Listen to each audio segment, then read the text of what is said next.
Welcome back, everyone, to the Art of a Peaceful Mind. My name is Kim Root, your host, and today we have with us Maureen St. Germain. I'm very excited to have her with us today.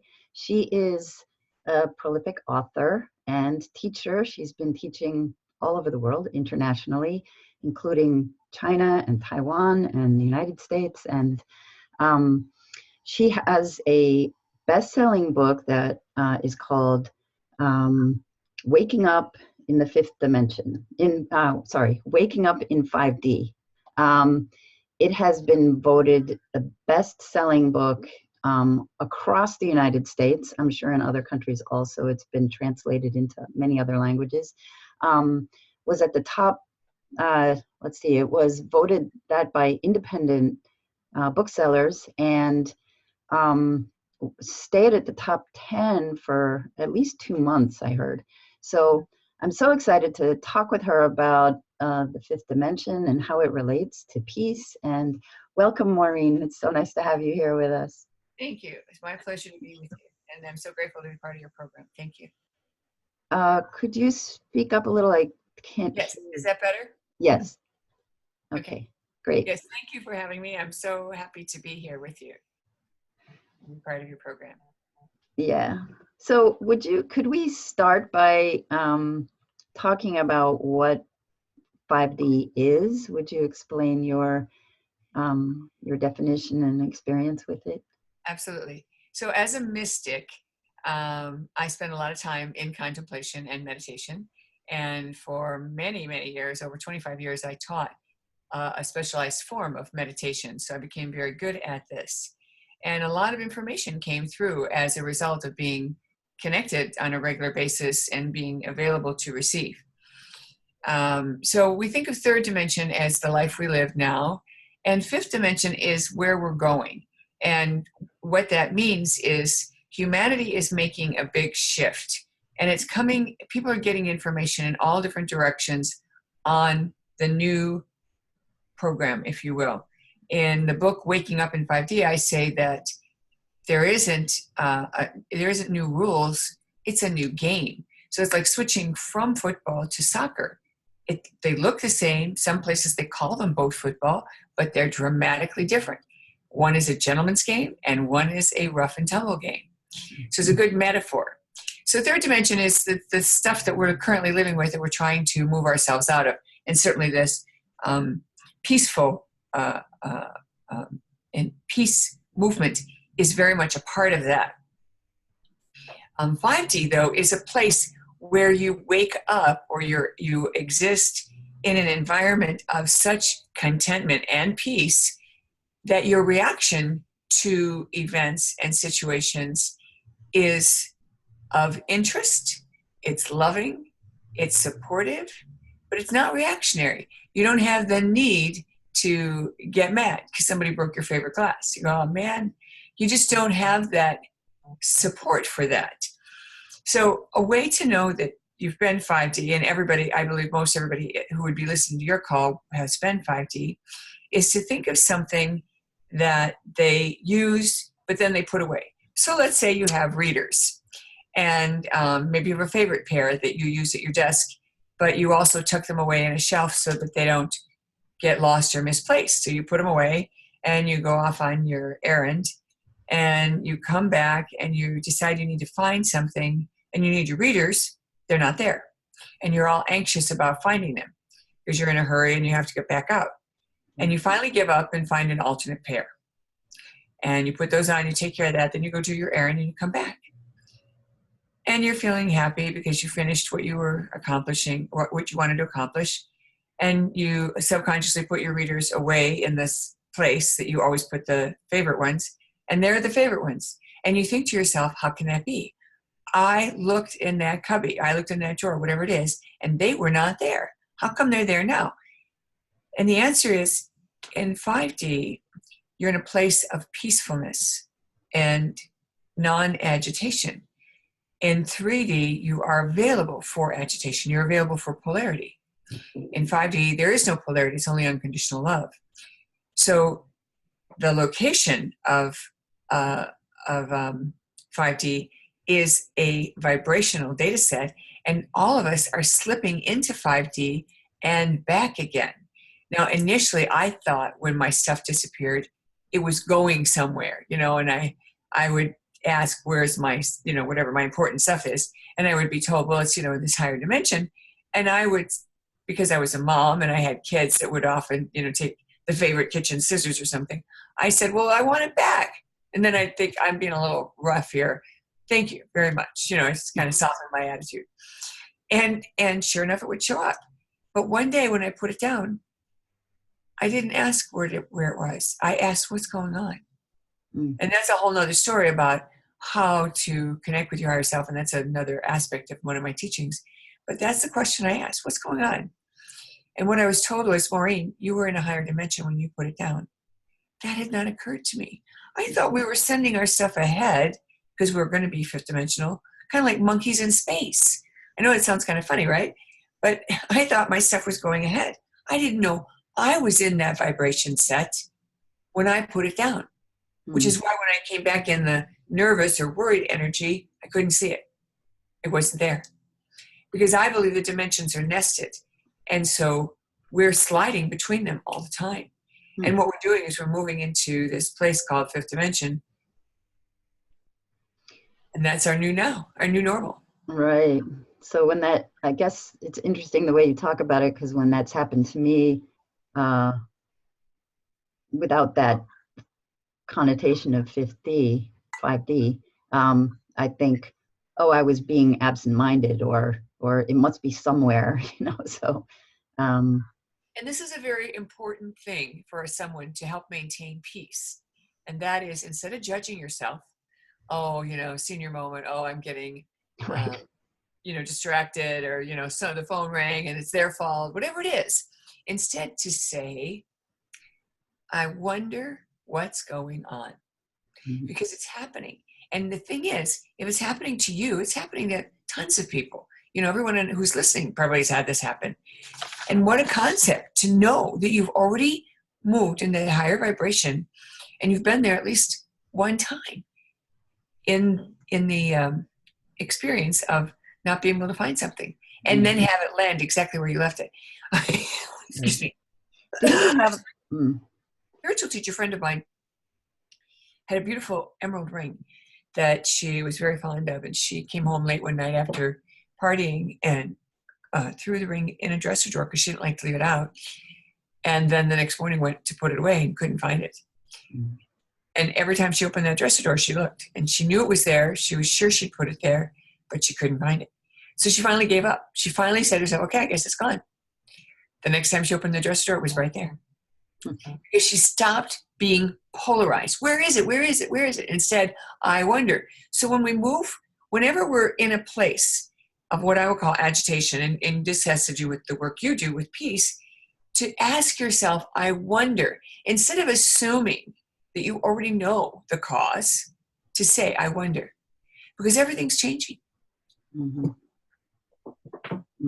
Yeah, I remember having an experience like that once before, looking for a book that I had in a very small space on my desk.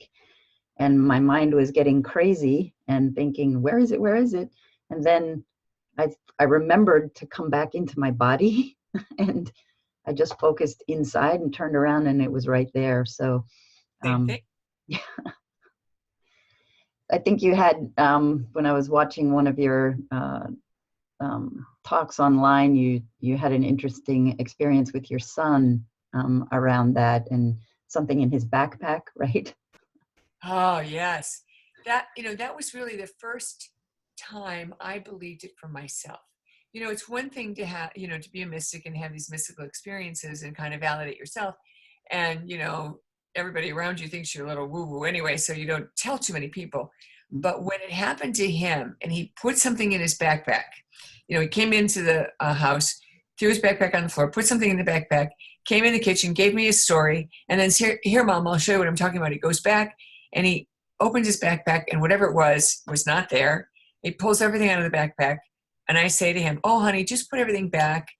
And because it was in my own home and I was safe, I said, it's probably in a higher dimension.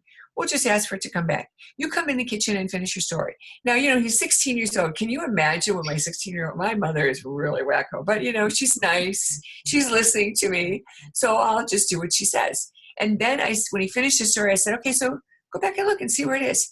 And it was right on top. Right on top.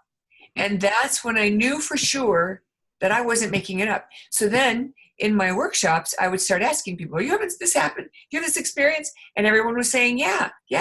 And I'd say, okay, just ask for it to come back and it'll come back.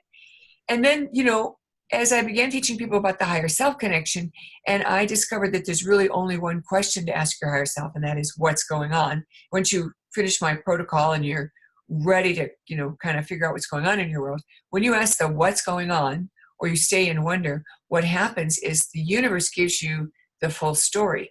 Because all the other interview questions cause us to look for a way to solve it. Like if I say to my husband, my recording equipment needs a new battery, he's right there giving me new batteries. So he wants to fix it right away. But if I were to say, I wonder why my recording equipment isn't working, you see, and now jump to the conclusion it's the battery, I might discover something that I had not known. And so, the who did it, that I want to go find that person and tell them whatever.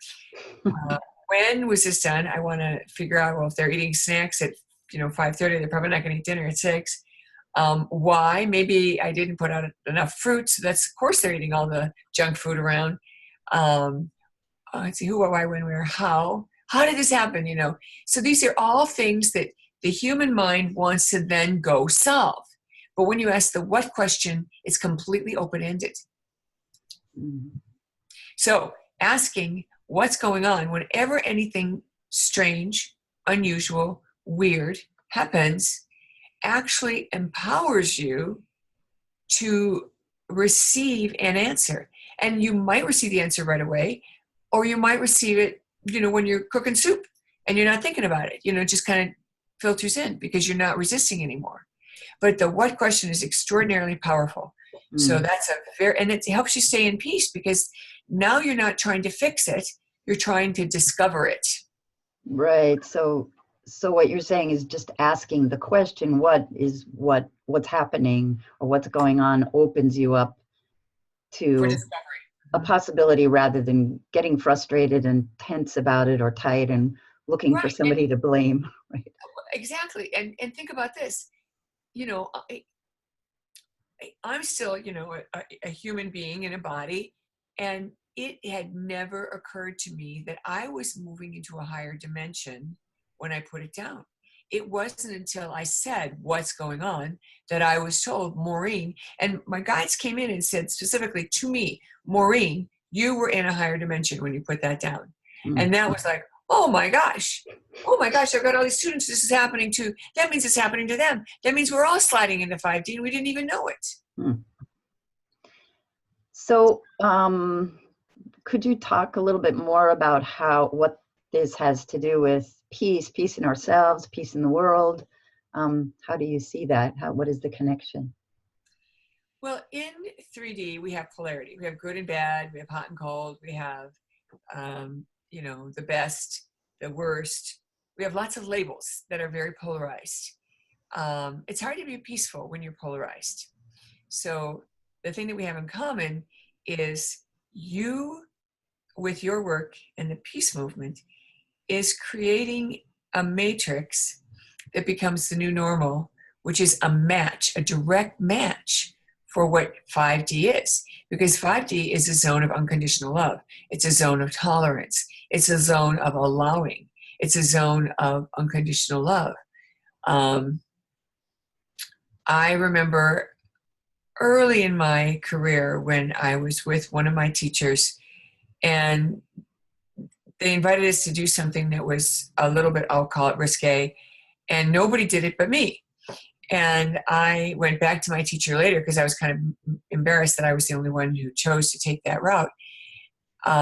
And I said, I didn't do this to show off.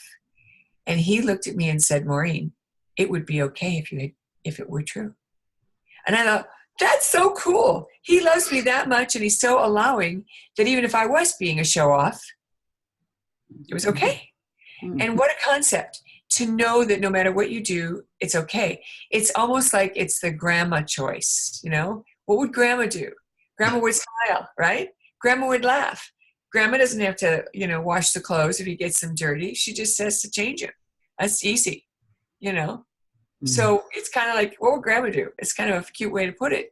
But that the commonality is that as a mystic, I'm looking at the reality in all the traditions of consciousness and saying this is a real transformation of the human race.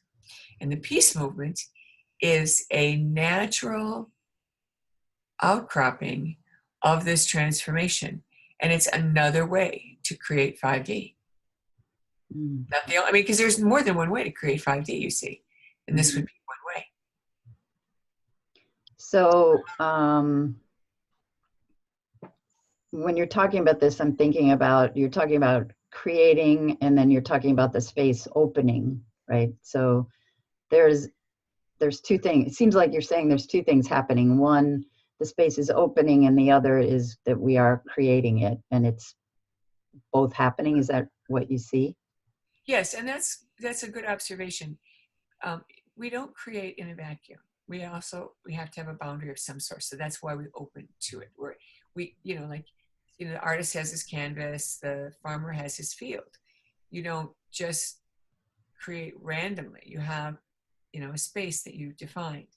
So in the case of opening, normally in the 3D way, we have a pretty good idea of what caused it.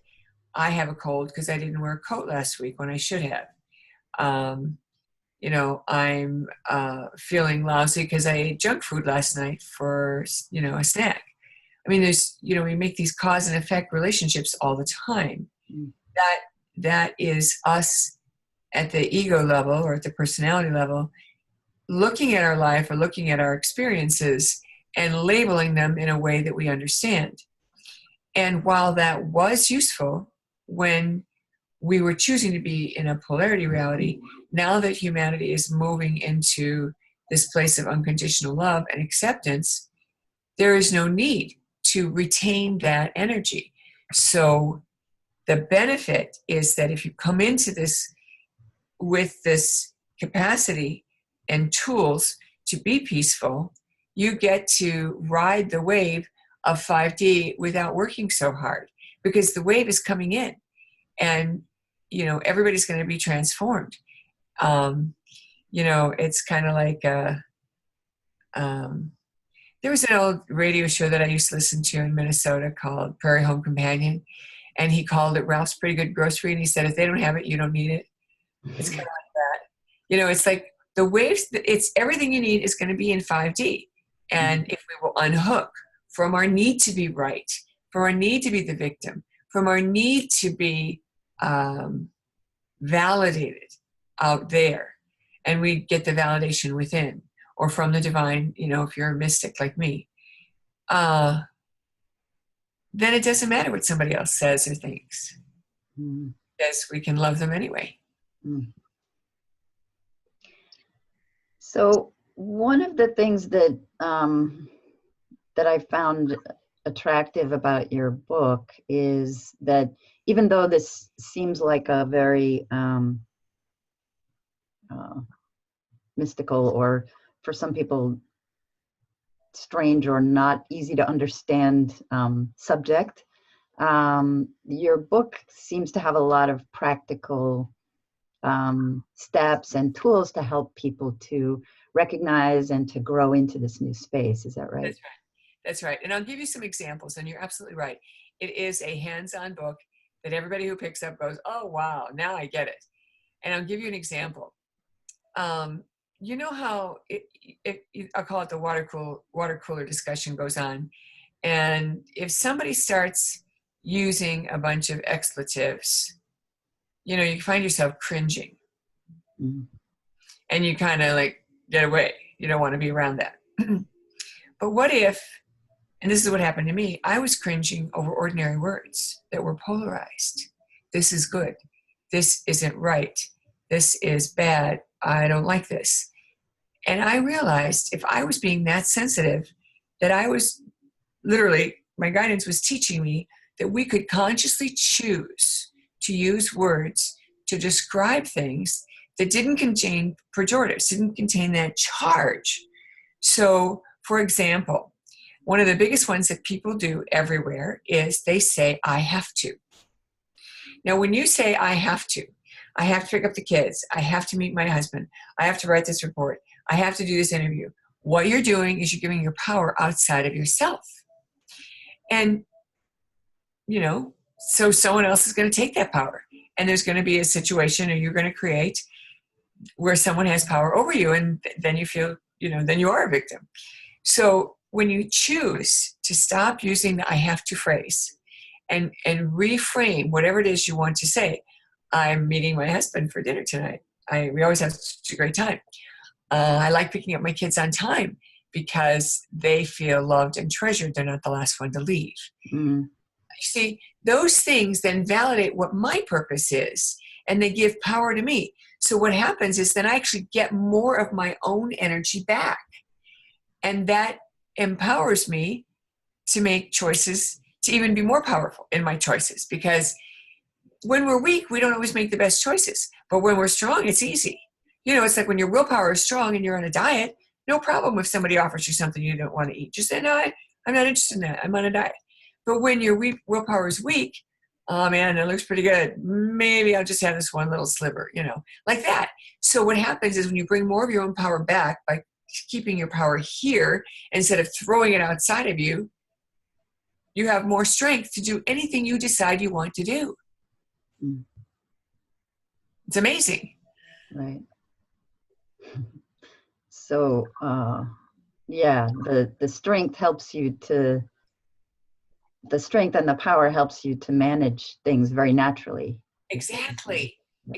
So, you know, in the work you do, you're teaching people how to manage, and they have to, you know, pull from the wellspring within. But what if the wellspring from within was easier to reach because the well was fuller, the water level was higher, the water table was higher. Mm-hmm. So when they dip in, it's right there. And that's what I'm talking about. Make it easier to do what you guys teach. Mm-hmm. Right. That's great, because there's a lot to go through many times these days. But then with practice, it you know where to go. Right. You create the habit, which is also very powerful thing to do, to have habits that work. Right. Yeah, I'm sure we could keep diving deep into this. But I would like to take the last 5 minutes or so and invite you to talk about what your offer is, what your free gift is for the people watching. So this gift is called Unify, and it's a soul retrieval.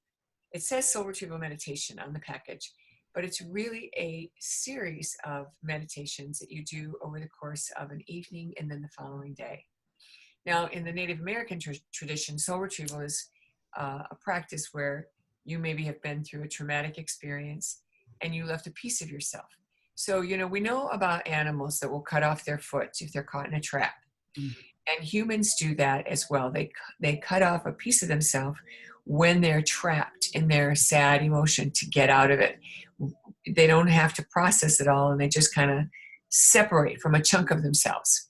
And the Native Americans believe that you could retrieve that and become more powerful. Again, it kind of dovetails with what we were just talking about.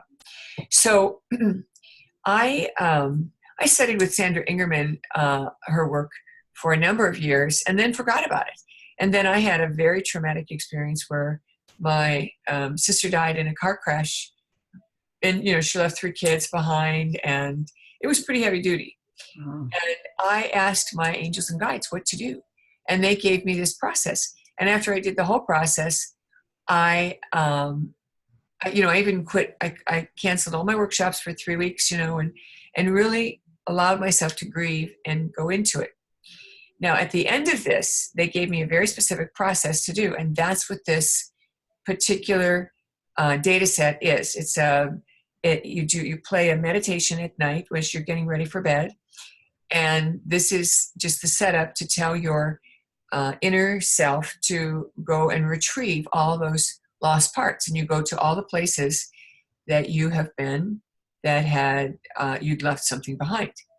And then in the morning, you do a little meditation where you wash the parts and reintegrate them. And I like the idea of washing the parts because, you know, if your lost parts are out there floating around in no man's land, they might have picked up junk. So why not clean that up first, and then we integrate them, and that's it. So it's very easy, and you can do it many times. I've had clients do it, 4 times or 40 times, so they felt like they'd gotten all, they had lots of traumas in their life. Sometimes you can do it around a specific event like a car accident, or you might do it and just say, I want to pick the most important one that is causing me the most trouble in this lifetime. And then you might not even know what it is, and you could still do it. And what was interesting for me, the very first time I did it, is I was aware that I was going out, out traveling from my body to various places and coming back. I would notice that I was going out, and I would notice I was coming back. I didn't remember any of the individual stuff all night long. And I woke up feeling so good. And I normally, when I would wake up early and in the morning, I would often go to the gym because it was around the corner for me. And so when I checked in with guidance, I'm going to go to the gym this morning, expecting to be told yes, I was told no. You have to bring those parts in. You have to wash those parts and bring them in. And so again, I was taught by my own guidance what to do for me, and then I simply replicated it for the group. So that's what Unify is, and it frees up any energy that can be anywhere, and it makes you more powerful. So it's a way to really give you your strength back. So especially for people who feel like they don't have the willpower, or they just have trouble garnering up the willpower or the strength, it may be that this would help them. It sounds very purifying also. It is very, very purifying. And it leaves you, when I received a phone call from one of the guys who had been with me when I heard the news of my sister's death. And there were many experiences along the way. My sister was living in Paris with her family. Her husband was French. And I was in Hawaii doing a retreat. So this man called me almost every day just to see how I was doing, because he wanted to nurture me. And the day that I had done this morning, integration ceremony, he called me, and the first words out of his mouth was, "Maureen, you sound like you're all back together." I just burst out laughing, and I said, really? That's exactly what I am. I am all back together. Wow. And it was crazy because for me personally, this story is very personal because I didn't have my passport with me. It never occurred to me to carry my passport to Hawaii. And my mother lived in Hawaii, so I was the one who had to break the news to her. I chose to break the news to her. And then because I didn't have my passport, one of my sons had to drive to my house, find the passport in a lockbox, then drive from Madison to Milwaukee, which is an hour, go to the airport and drop it off to the airline staff, who then hand carried it to a flight attendant who would be on a flight going into Dallas, where I was going to catch my connection into Paris. And when I got to the place where they were supposed to rendezvous me with my passport, it wasn't there. Nobody could find it. And I remember thinking, oh my gosh, they're not going to get on that plane if I don't have my passport. And I remember going to the bathroom and doing a complete surrender, and you can relate to this. And I said, okay, if I'm not supposed to go, I completely surrender. Mm-hmm. And when I got out of the bathroom, they had it. Wow. Another one of those experiences. So that sounds like a wonderful gift. And thank you so much for being with us today. And thank you everyone for coming and being here with Maureen and I. And have a great day, and we'll see you next time. Thank you so much. Bye-bye.